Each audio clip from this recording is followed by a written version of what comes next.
on Facebook, then welcome Facebook. I'm literally still typing the description about what I'm going live about. So, okay, does yours show that it's recording? Because mine says recording. Crypto, yeah, I just hit the record button. Oh, okay. With us now. Go live. So I just pressed the go live button and it immediately went live. So usually it takes a minute. So yeah, I think you may be right. We may have been live a few minutes ago. Nonetheless, we're live now. So what's up, everybody? Welcome to the Creative Crypto Call. We're going to kick things off and talk a little bit about the world of crypto, see what's going on. I'm just getting my Windows here. Oh, that's the wrong computer. Facebook. Go into the group. So welcome everybody. Jessica, how about some good news? Let's kick things off with some good news before we dive in and talk crypto. What you got?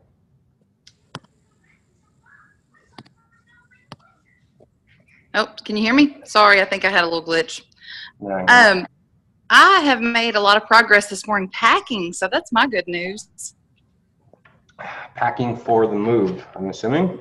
Yes. You know, I hate to move, so when I make progress, I get really excited about it. That's good. That's good.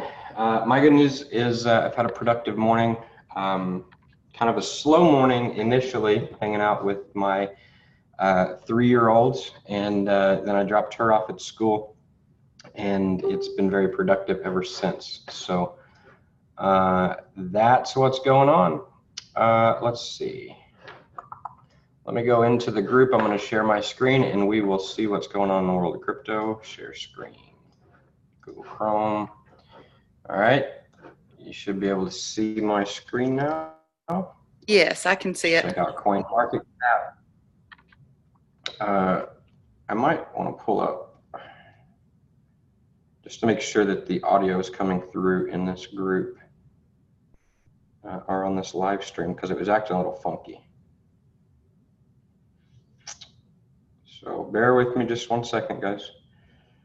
I'm not even seeing the live stream on my phone. Do you still see the? Oh, now I see it. Hey, Cindy, welcome. I see you. Okay. Just to make sure that. Yeah, and the audio is on too. Perfect. So we are live. The audio is working. So let's get into it, shall we? Let's talk crypto for a little bit, see what's going on in the world of crypto. If you are watching this in the group and you want to actually hop on this Zoom meeting and just communicate with us that way, you're more than welcome to do so. Click the link above the description. However, there's no link above the description, so there's no link for you to click. Nobody else can get on this call. That is due to a recent change of Facebook and Zoom integration. Prior to that, I could type the description in there, and it automatically showed up when I went live.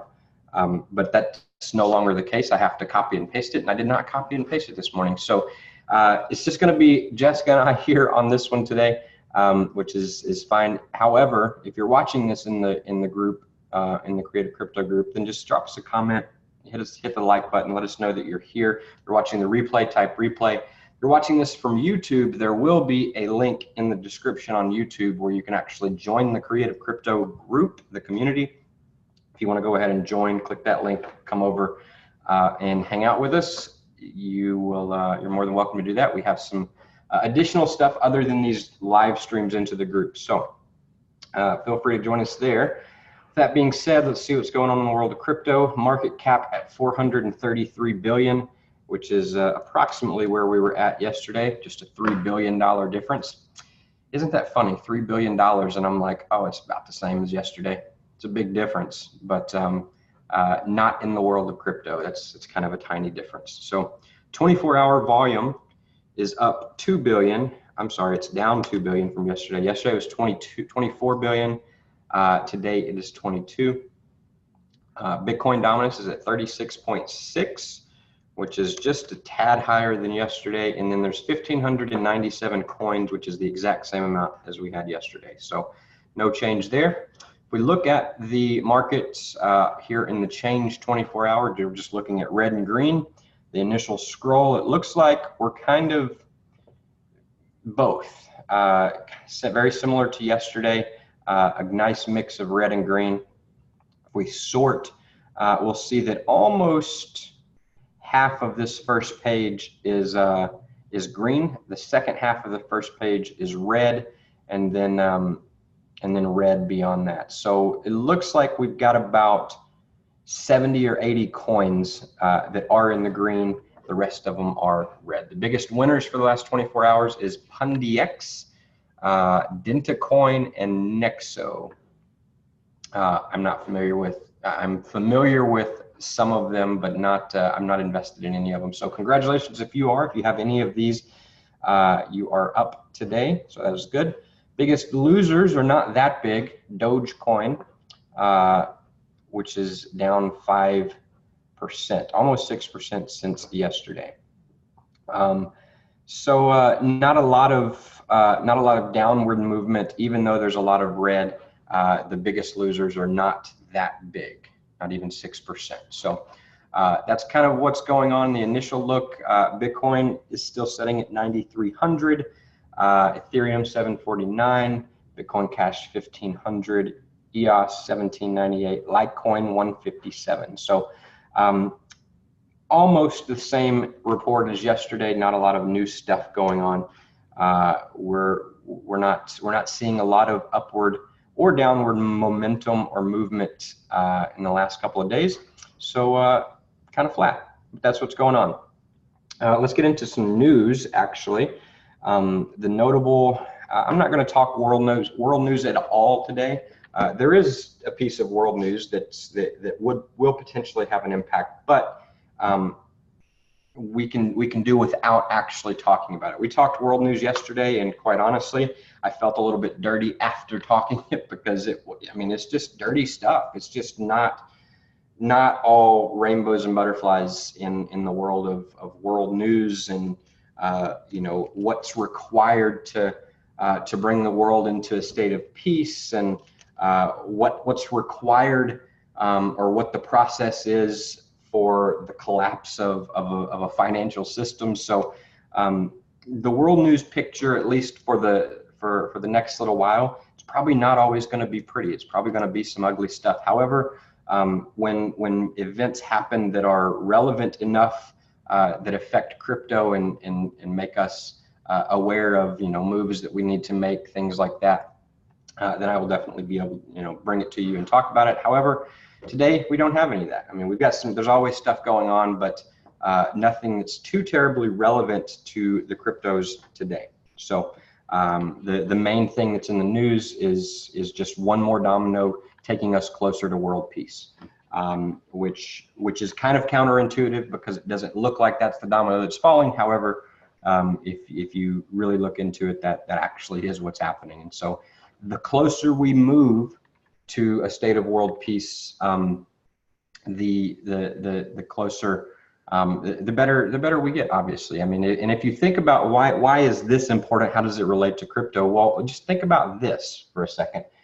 If the world's in a state of peace, do you understand how much money we spend on war and the state of unpeace, not peace that we've been in for all these many years? Do you understand how much money and how much of our currencies and all the world's economy and currency is funding these wars and this? Like, we're still going to put money into the military. That's never going to stop. However, so much more money that's being wasted on these wars and strikes and threats and all this stuff, it's just going to go away. Like, we're not going to have it if the world's in a state of peace. And so that can make a really big difference.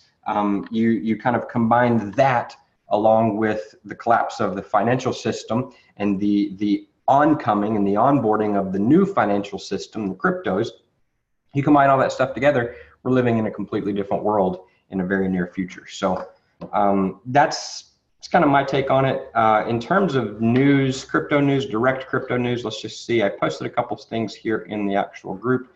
First one is this right here. Let's see, we got another one here. We got another one here. And I think that's it. So we'll talk about these three. The first one is kind of a piggyback on what we talked about yesterday. We had Warren Buffett, Charlie Munger, and Bill Gates all poo-pooing on Bitcoin and cryptocurrencies, saying that they're not a good thing. However, if you look at all of their investments, all of their companies, you look at Microsoft. Microsoft is in a massive blockchain project. They have a massive blockchain project. They're offering blockchain to all businesses, right? Like they're very heavily involved in blockchain and cryptocurrency. Yet the mouthpiece says, if I could sell cryptocurrency, if I could short the Bitcoin, then I would. So this is kind of a piggyback off of that. We talked about that yesterday. I'm not going to get into it. You watched yesterday's episode if you want to understand kind of why that's happening. Why are these guys coming out and saying this stuff?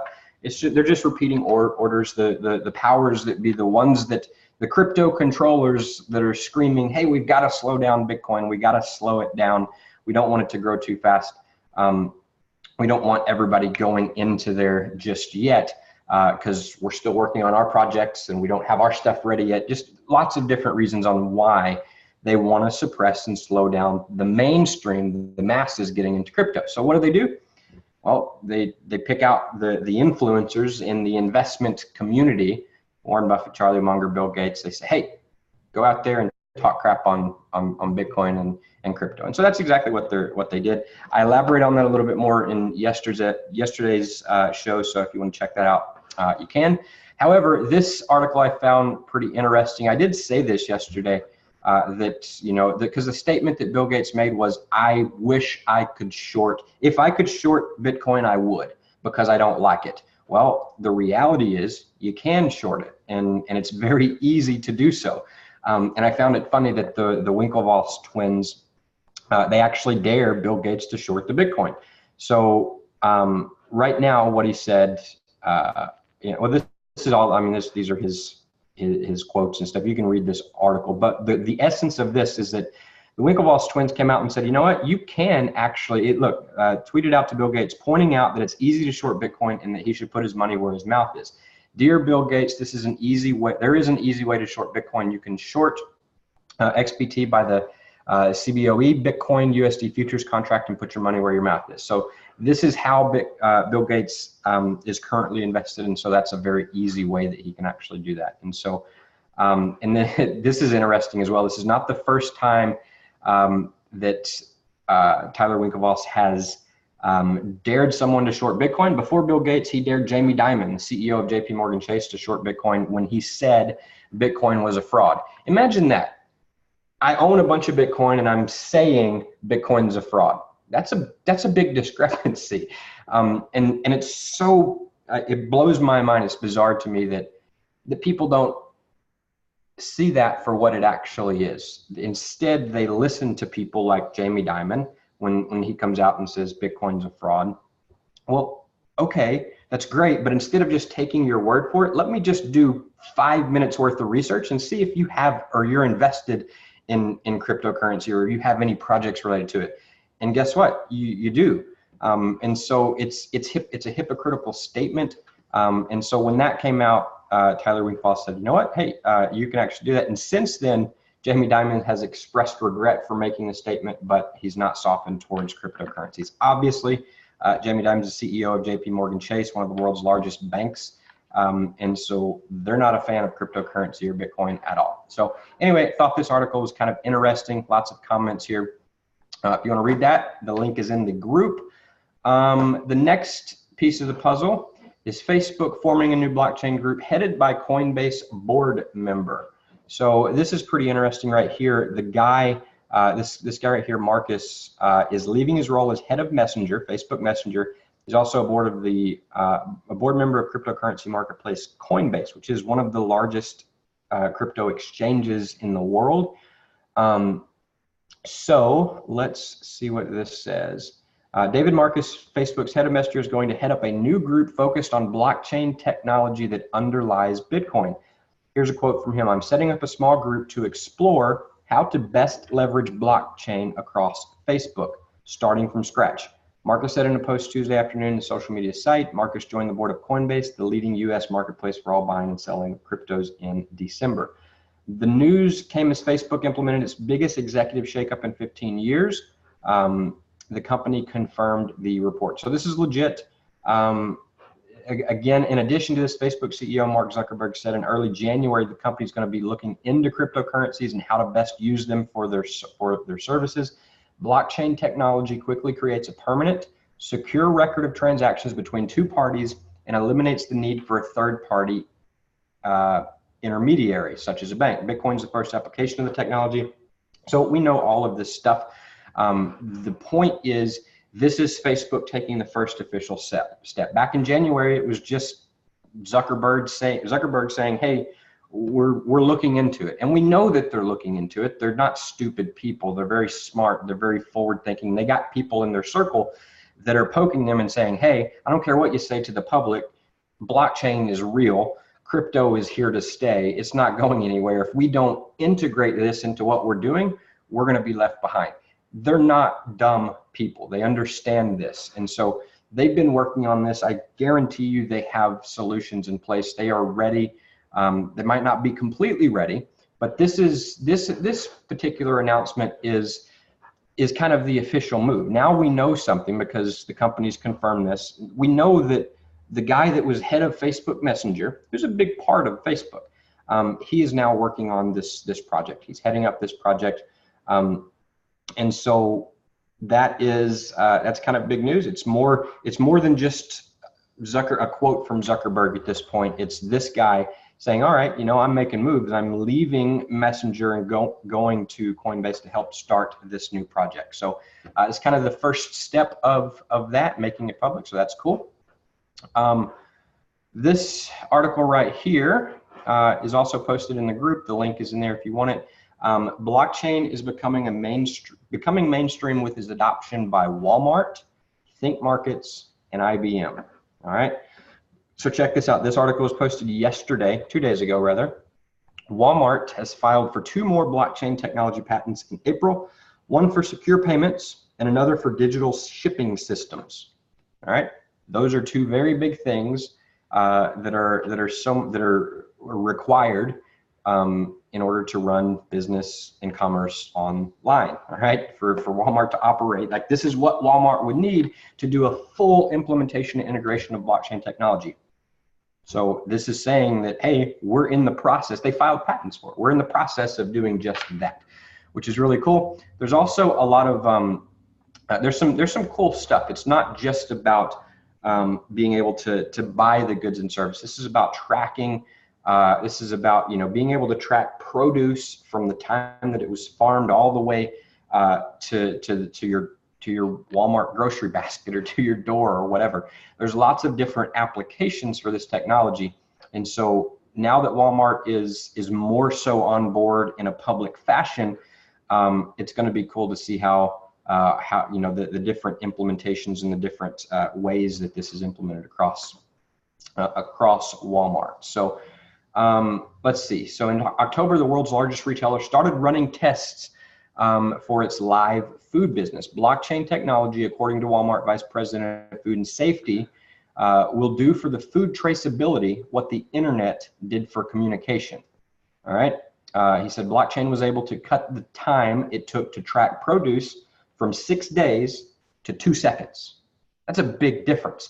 And I promise you, when this is an advantage. Blockchain is giving these companies advantages that if they don't take advantage of, if they don't get on board, they're going to be like non-existent, because the companies that do, imagine this. I mean, every other one of your competitors out there is able to provide food tracking in real time, literally in 2 seconds, where you're taking 6 days. Well, if that's the scenario, then you're not going to be in business very long. So Walmart's just the beginning. Walmart is just the beginning. Other big technologies, big companies are going to be integrating blockchain.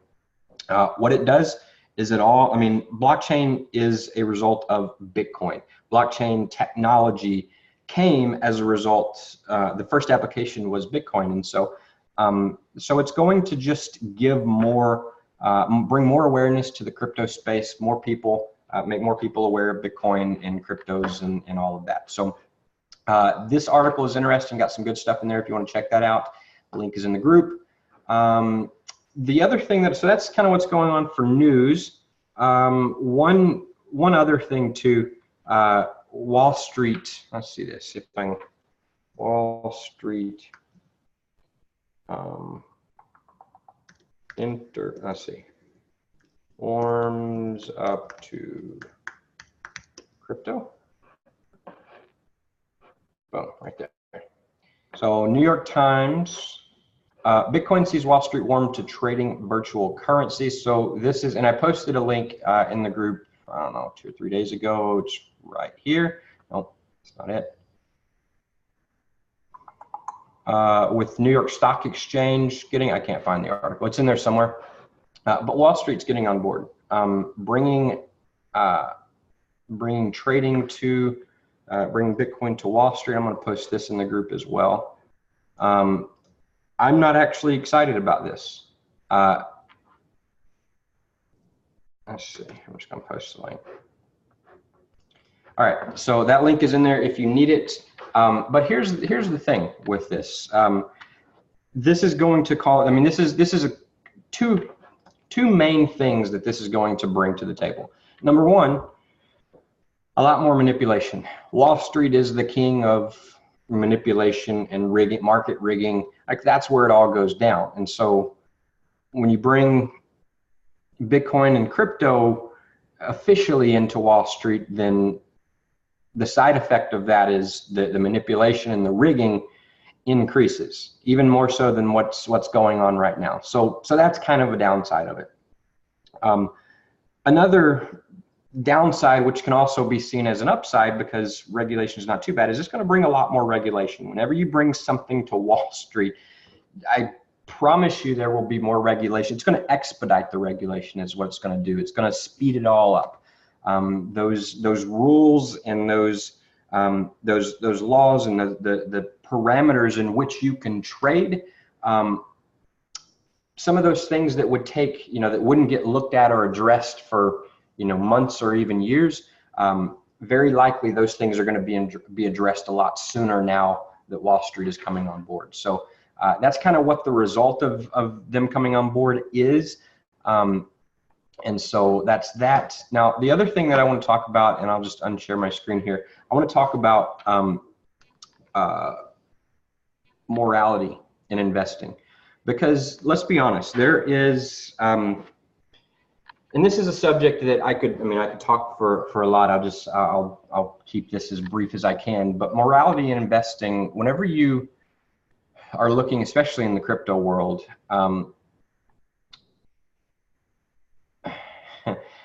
people get into this. A lot of people get into it for the gains, for the money that they're going to make. And so sometimes when money is involved, oftentimes when money is involved at this type of level, people do some really shady stuff. And so for me, investing so it creates a dilemma for somebody like me and for probably you as well. Like, if I know that a coin is completely shady, well, let's just use BitConnect, for example. BitConnect was a coin, massive Ponzi scheme. I knew that it was a Ponzi scheme from day one. I stayed far away from it. It just didn't feel right about it. Something didn't feel right. The owners were completely anonymous. Nobody knew who the people that ran the company were. You couldn't find any information on them. It was completely anonymous. That's a big red flag for me. I was like, okay, that combined with the structure and the promise that they're making, that tells me it's a Ponzi scheme. They're not going to be around for very long. That being said, at the time, I could see 3, 4, 5, 6 months down the road of this. Like, there's 3, 4, 5, 6 months of really big opportunity. I can put some money in here and make a lot of money back in a really short period of time, even though I know that it's a Ponzi scheme. And so that's kind of where the dilemma comes up, right? Like, do we as investors invest? I didn't, by the way, but do we as investors invest in things that we know are immoral?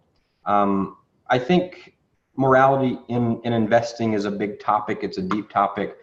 It's something that a lot of especially new investors need to be made aware of, just because it can often lead to, even though it looks like, you know, an easy way to make a quick buck, it doesn't always lead to good things. And you never know when these type of things can collapse. And so I would just warn against that, you know, against following the money only. You know, go study the coins. The reason I study the coins, and I study the people that are behind the coins. And if I don't feel the people, like if I watch interviews of the people that are actually behind the coins. I do research on them, say, what was their background? You know, what did they do before this project? What's their experience? What have they been involved in? Do they have, you know, whenever you search somebody's name, a lot of stuff comes up. And so you can kind of find out a little bit more about them. And so I research them, and I research them for the reason of, do I feel like they're moral? Like, number one, do I feel like they're smart enough to pull this off? Do they have the skill sets? But then I'm also looking for, what's the vibe I get for them? Because if I feel like they're a shady, you know, person and they've been involved in shady stuff, then that's kind of a red flag for me. And so that's my, you know, I've got the 4 criteria that I follow. What's the problem with the coin solving? Is it a big problem or a small problem? Who are the people behind it? And what does my gut tell me about them? And so that last question, what does my gut tell me about them? That's kind of like my morality indicator for the sake of this conversation. You know, how do I feel? Do I feel like they're shady people? Or maybe it's just obvious that they're shady people. Maybe there's court evidence, or, you know, like they've done, you know, they've got a prison record or whatever, right? Like maybe there's the obvious stuff, and then there's the not so obvious stuff, but you just kind of get that bad feeling about somebody. So my encouragement to all of you guys, as you're doing your due diligence, listen to that gut feeling that you have. And just be cautious about investing despite of that. You know, a lot of people can show you, you know, really good ways to make a ton of money in a really short period of time. But if you know that it's just a shady operation, do you want to do that? Is it worth the risk to do that? And the answer for me is no. I'll let you make that decision for yourself, but that's just kind of my thoughts on it. Now, can you make money with the moral coins? Absolutely. BitConnect is a great example of that. But does it mean you should? That's the question I want to leave you with. Does it mean that you should? If you can make a ton of money by investing in a company that's doing something shady, should you? And so that's the question I want you to think about, because I believe that it's, as more and more people come into crypto, this is going to be something that you know, a lot of people can get really hurt with, because that amplifies the risk in investing by so much more. All research goes to shit whenever you're investing in an immoral coin, because you can have a great coin that's solving a great problem, that has an amazing development team, but something just tells you that there's something off with them. It's a shady coin, and then it turns out to be a shady coin. Guess what? All that research, that big problem, that great development team, all that could be fake, and it can all go away in a day. And so we've seen that happen. We'll probably see it happen more than once again. And so I think this is kind of an investment rule, so to speak, you know, a personal, it is for me, you know, like, I don't want to get involved in something that I know something else shady is going on. So with that being said, I want to actually just kind of tell some research that I've been doing, and I'll give you an example. EOS, for example. EOS is a really great coin. It is a fast growing coin. They have talked about EOS. Right now it's at $17. It's got a $15 billion market cap. And so I'm a fan of EOS. I've been a fan of EOS. I hold quite a lot of EOS, but I'm changing my position on it as of recently. I've been researching this, and one of the things that I found in that research, you know, I told you guys the other day, I was continuing to do research on the projects that I'm currently invested in. One of the things that I found is that the person behind, one of the main things with EOS, or the main owners and controllers and runners and decision makers of EOS, is a company called Block.One. Block.One. Block.One is a company that is owned by a guy named Brock Pierce. And Brock Pierce, if you just do 10 minutes or so of research on Brock Pierce and who he is and what he's been involved in the past, it's not some good stuff. He's not a good individual. He also owns Bitfinex, which is connected in part of the plan of EOS. He also owns Tether. Tether is a company that supposedly has like billions of dollars in reserves in the US. So Tether right here, it always matches the US dollar. You'll see that the price almost always is within a fraction of a penny or two from $1, because that's the gig with Tether. It's supposed to match up with it's supposed to hold the same value as the US dollar. And so Tether has been asked multiple times, hey, let's just have some transparency here. You claim that you got all of this money backing up this stuff, each coin's backed up by the dollar, but where's it at? Can we see it? And they refuse to do an audit. They've come out and said they will never do an audit. I personally think Tether is one of the more long running and a scam. I think it's a complete scheme. I think that eventually it will come out that that's the case. And again, this is all my opinion and just kind of thoughts. But one interesting thing is Brock Pierce also owns Tether, majority share of it. So he's not a good dude. If you go and look, I'll give you one resource that you can actually, let's see, I'm sharing my screen. Open secret. So if you just do a search for An Open Secret, this is a movie that you can watch for free on YouTube. Just click right here, or Vimeo, whatever. It's the first one, An Open Secret. I would suggest watching this movie. This movie is about, it's a documentary film directed by Amy J. Berg, who she's won an Oscar for her previous films. This particular film was completely turned down by TV stations, film distributors. Like it was completely rejected. Like nobody would put it out.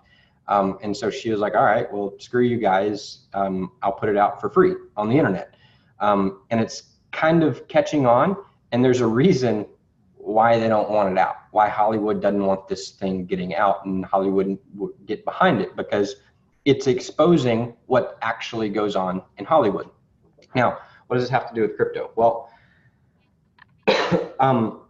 if you watch this movie, the short version is these evil people in Hollywood are promising, young children, young boys to be specific, and oftentimes in some of these cases they work with them for manipulate them and their family, like they groom them like for their entire lives, and then seduce them with Hollywood and everything that they could possibly want, and they're selling them for sex slaves and molesting, doing horrible stuff to these kids and these child actors in Hollywood. And there's no regulation of child actors in Hollywood.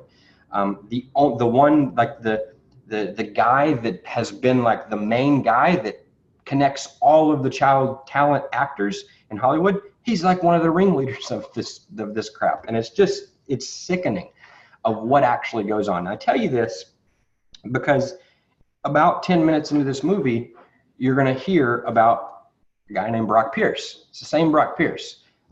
He was one of the main guys featured in this documentary, and it just goes on and shows all of the terrible stuff that this guy's been a part of, and the things that they're doing and that have been going on, and it's not a good look at all. And so for me, when I come across something like that and I see, okay, this is this guy's past, he's involved with this project. Yes, there's still a lot of good stuff about EOS and a lot of good stuff on this project that, you know, EOS they've raised more money than any other coin. They've got enough money to buy most of these projects.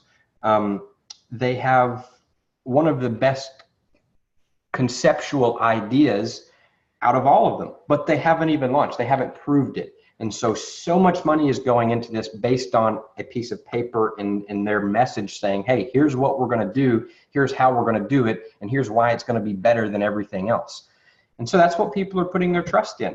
That combined with one of the guys, Dan Larimer, the one that's running it, he's created lots of great projects like Steemit, you know, he created Steemit, but and he's a brilliant guy. He really is smart. He's done some really cool stuff. But if you dig into his past as well, he doesn't have a great track record. He doesn't do anything nearly as shady as the stuff that you'll find on Brock Pierce. However, he's got a pattern of jumping ship and leaving in the middle of projects.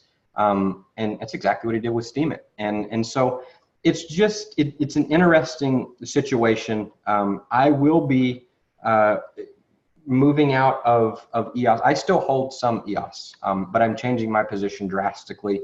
I've made some money on EOS because I bought it a while back and it had a massive run. It's one of the only coins that has the potential, if they execute everything, like it could, I mean, it could be bigger than all of them.